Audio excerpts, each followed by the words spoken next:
A principal figura da oposição, Maria Corina Machado.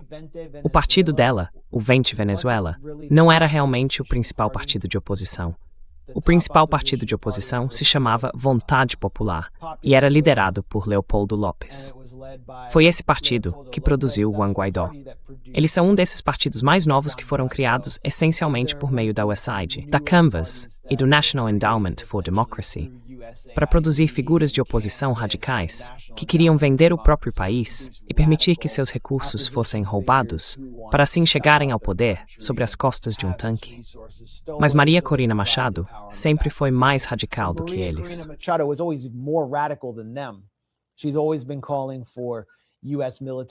Ela sempre defendeu a intervenção militar dos Estados Unidos e até mesmo a intervenção militar israelense na Venezuela.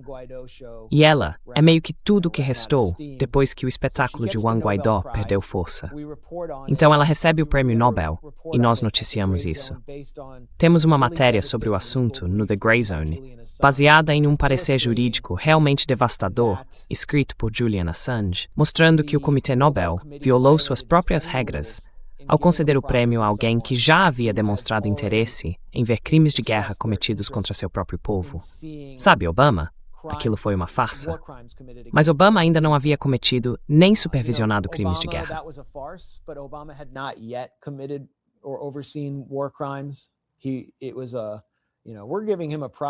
Foi algo como: estamos dando a ele um prêmio na esperança de que traga paz. Mas, essencialmente, estamos dando o prêmio porque queremos poder brando. E somos a Noruega. Temos 5 milhões de habitantes. Agora ela está vindo a Washington. E acho que este será um momento decisivo para ela. Um em que a veremos emocionalmente abalada, porque será questionada com perguntas como as que recebeu no programa Face the Nation, da CBS. Obviamente, uma entrevista amigável com a rede de Bari Weiss, sobre a qual ainda vamos falar. Mas ela foi questionada com algumas perguntas críticas, como: você apoia uma ação militar dos Estados Unidos na Venezuela, o que a maioria dos venezuelanos não apoia? Ou você apoia o roubo desses petroleiros? E as respostas dela foram absurdas.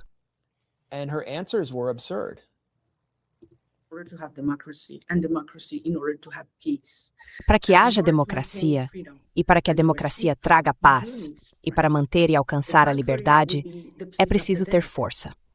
Caso contrário, o país teria a paz dos mortos, uma nação sob opressão absoluta simplesmente se rendendo. E não é esse o caso. É absolutamente absurdo ver um regime criminoso como o de Maduro recebendo apoio da Rússia ou do Irã e depois ouvir pessoas dizendo que é de alguma forma errado pedir apoio de países e líderes democráticos. Isso é totalmente absurdo. Na nossa vontade está o poder da organização, eles têm o poder do amor, o que no fim quer dizer significa a paz em uma instância, um ato de amor.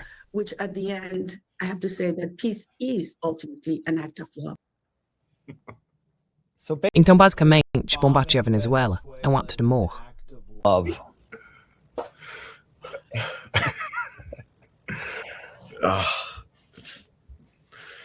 Se você assistir à entrevista completa, houve algumas perguntas desafiadoras.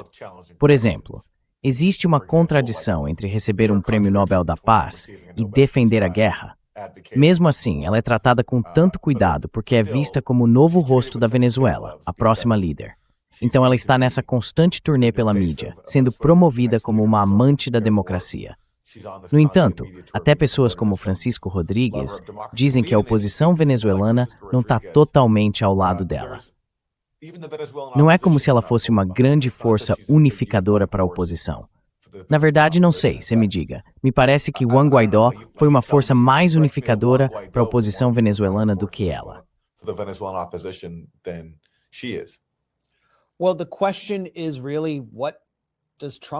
Bem, a questão é realmente o que Trump pensa. E lembre-se do que Trump disse sobre Guaidó. Ele chamou Guaidó de uma piada. Disse que a esposa dele parecia uma garotinha, que nem conseguia acreditar que ela fosse uma mulher adulta. E veja, Guaidó não tinha gravitas. Maria Corina Machado, naquela sacada em Oslo, parecia ditatorial e fora de si. E então, sabe, toda a cerimônia claramente irritou Trump. O governo Trump, ele mandou sua secretária de imprensa denunciar o Comitê Nobel por ter dado o prêmio a ela. Eles não teriam feito isso se a tivessem levado a sério.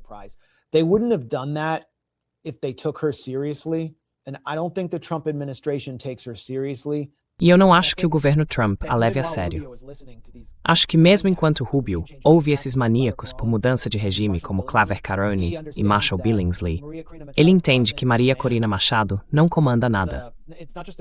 Não é apenas a população venezuelana. Ela simplesmente não tem o que é preciso para chegar ao poder e durar mais de 48 a 72 horas. Porque aos militares, às armas, aos coletivos, não cooperativos, os coletivos, desculpe.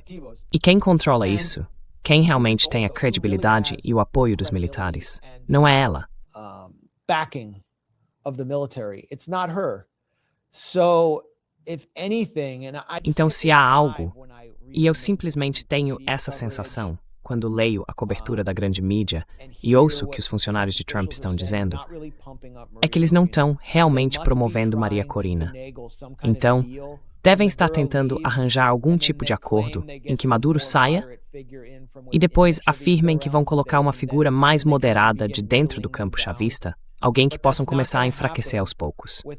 Mas isso não vai acontecer sem a participação de uma figura como Diosdado Cabello, que faz parte do governo Maduro, mas tem muita influência entre os militares e não tem demonstrado muita disposição para fazer um acordo com os Estados Unidos, já que os Estados Unidos os enganam repetidas vezes.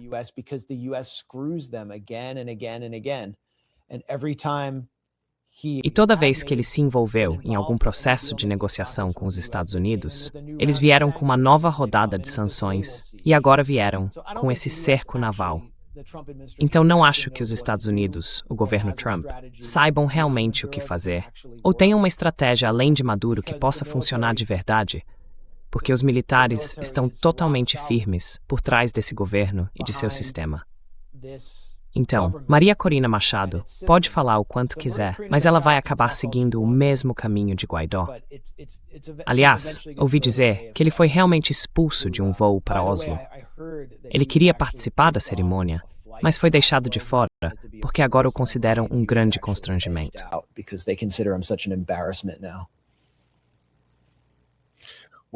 Bem, o que ele está fazendo agora? Ele está na Flórida, dando algumas aulas ou algo assim sobre governança. Universidade Internacional da Flórida. Eles têm algo chamado Centro Adam Smith para a Liberdade Econômica, que é tipo uma Vila Potemkin dos irmãos Koch. Eles trazem todos esses vassalos e capachos latino-americanos decadentes, capachos locais a serviço dos Estados Unidos, ou o que Barry Weiss chamaria de bajuladores, e eles acabam dando aulas lá. Você consegue imaginar qual seria a aula do Guaidó? Tipo golpismo 101. Aqui está como conseguir que um cartel te leve pela fronteira para reunir suas forças com a USAID. Quero dizer, o inglês dele nem é tão bom assim, então não sei o que ele faz lá. Já vi algumas fotos dele sentado em uma sala de aula, mas nunca parece uma aula de verdade. Ele só fica meio que relaxando por ali. É tudo uma grande piada. Quero dizer, a direita latino-americana é uma piada.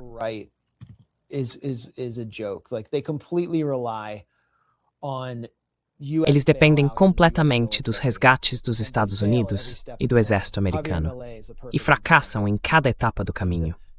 Javier Milei é um exemplo perfeito. Quero dizer, ele ia ser derrotado nas eleições parlamentares, e então Trump aparece com esse resgate de 40 bilhões de dólares. Nós, contribuintes americanos, pagamos por pelo menos metade disso, uma completa negação de tudo que Milei já havia dito quando se autodenominava anarcocapitalista. Quero dizer, é basicamente o que ele chamaria de comunismo corporativo. E Trump diz ao público argentino, vou destruir sua economia, a menos que vocês votem novamente no partido de Milei. Não vou resgatá-los, e o peso continuará desvalorizando. E então os argentinos têm que fazer isso. A mesma coisa em Honduras, onde Tito Asfura, o candidato direitista de Trump, foi certificado pelo Conselho Nacional Eleitoral como presidente.